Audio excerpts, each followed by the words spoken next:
పాఠ్యాంశం పేరు పల్లెటూరు పిల్లగాడ. పాఠ్యభాగ కవి సుద్దాల హనుమంతు గారు. ప్రస్తుత పాఠ్యాంశం పల్లెటూరు పిల్లగాడ అనే గేయ సంకలనంలోనిది. పాఠ్యాంశము గేయం అనే ప్రక్రియకు చెందినది. పాడుకోవడానికి అనుగుణంగా ఉండే ప్రక్రియలను గేయాలని అంటాము. మరి పాఠ్యాంశం ద్వారా ఒక పల్లెటూరి పిల్లగాడి యొక్క జీవన విధానం ఏ విధంగా ఉంటుందో మనం గేయం రూపంలో చూద్దాం.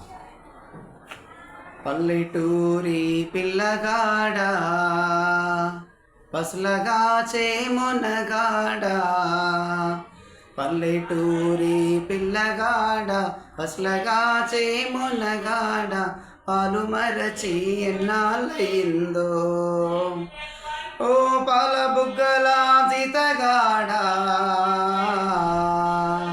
కొలువు కుదిరి ఎన్నాళ్ళయిందో కొలువు కుదిరి ఎన్నాళ్ళయిందో, చాలి చాలని చింపులంగి సగము కాలి చల్లగాలి, చాలి చాలని చింపులంగి సగము కాలి చల్లగాలి, గోనె చింపు కొప్పెర పెట్టావా ఓ పాల బుగ్గల జీతగాడ, దానికి చిల్లులెన్నో లెక్క పెట్టావా,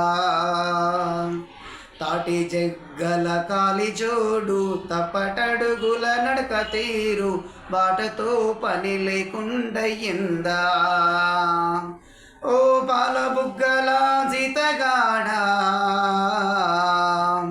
చేతి కర్రే తోడైపోయిందా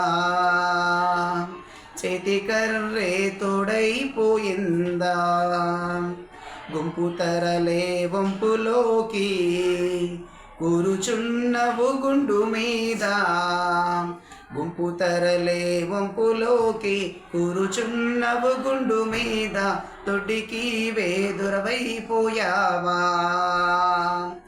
ఓ పాల బుగ్గల జీతగాడ, దొంగ గొడ్ల నడ్డాగించేవా దొంగ గొడ్ల నడ్డాగించేవా, కాలువై కన్నీరు కారా కండ్లపై రెండు చేతులాడా, కాలువై కన్నీరు కారా కండ్లపై రెండు చేతులాడా, వెక్కి వెక్కి ఏడ్చుచున్నావా ఓ పాల బుగ్గల జీతగాడ, ఎవరేమన్నారో చెప్పేవా